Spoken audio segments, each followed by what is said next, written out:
Yeah. How's everybody? Okay, so I actually want to speak to something that Brother Isaiah was talking about in his last speech. So you guys don't know me. I am a self-published author. I wrote a book called Ryze. And Ryze is a narrative format of some trauma that I've experienced. Similarly, alcoholism, abuse, right, that ran in my family. And so as I go through, right, in my book, I notice a few themes, right? So self-awareness, right, empowerment, and healing are three core values that have come through as I wrote my book. Again, everybody experienced some trauma, so I experienced it. There's this thing called the ACE score. Is anybody familiar with the ACE score?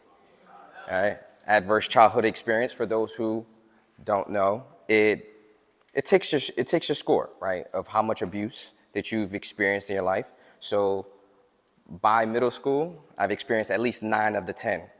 All right, and what trauma has the invasive nature to do is skew your perspective, right? So you go through life and you have a perspective of what's going on in your life, right? And you may realize that in relationships become estranged, right? A lot of things are going wrong, right?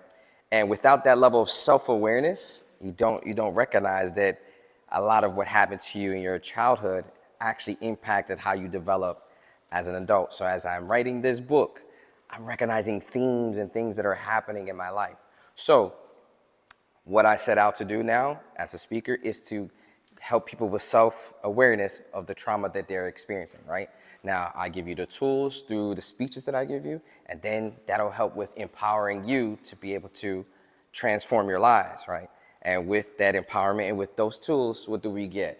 We get healing, hopefully, right? So, right, it's not a one-day thing. It's not something that you can do overnight, but you will have the tools.